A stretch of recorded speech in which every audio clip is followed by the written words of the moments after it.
আসসালামু আলাইকুম বন্ধুরা, আশা করি আপনারা সকলে অনেক ভালো আছেন। আমি আবারও চলে এসেছি আপনাদের মাঝে একটি রেসিপি নিয়ে।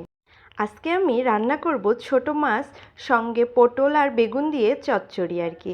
তো এই রান্নাটা আপনারা হয়তো সকলেই খেয়ে থেকেছেন। বিশেষ করে আমাদের গ্রাম বাংলার ঘরে ঘরে এই রান্নাটা খুবই পরিচিত। এই ছোট মাছের তরকারি কার কার আপনাদের পছন্দ জানাতে ভুলবেন না কিন্তু। তো মনটা কিন্তু খুব একটা ভালো নেই আমার, কারণ হচ্ছে আমি খুব অসুস্থ। কণ্ঠ শুনে হয়তো বুঝতে পেরেছেন যে আমার ঠান্ডা লেগেছে, অনেকটা সর্দিও হয়েছে আর কি। আরও বেশি মন খারাপ হচ্ছে দেশের পরিস্থিতির কারণে। বন্যার কারণে ৮টা জেলা নাকি প্লাবিত হয়ে গিয়েছে, আমি নিউজে দেখলাম, দেখে তো খুবই খারাপ লাগছে।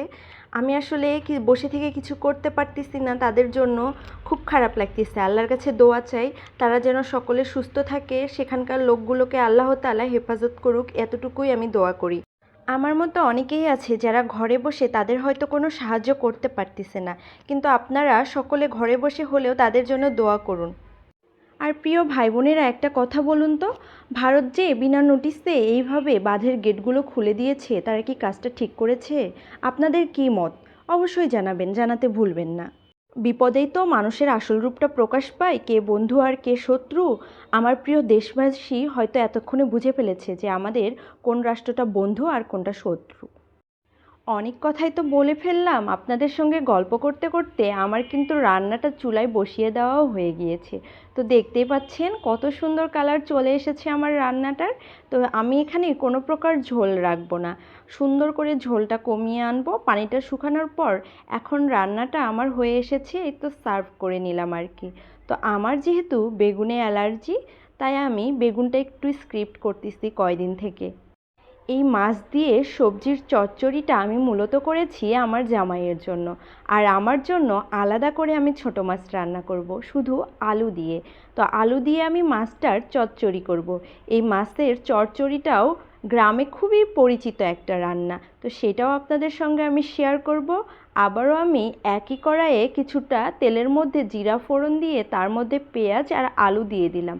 এরপর সব মশলা দিয়ে এগুলাকে সুন্দর করে মিক্সড করে নিব। আলুটা একটু যখন সিদ্ধ হয়ে হয়ে আসবে, তারপর এখানে আমি ছোট মাছগুলো দিয়ে দিব। আগেই দিব না, কারণ ছোট মাছটা তো একটু তাড়াতাড়ি সিদ্ধ হয়ে যায়, কিন্তু আলুটা সিদ্ধ হতে একটু সময় নেবে, তার কারণে মাছটা আমি একটু পরেই অ্যাড করতেছি।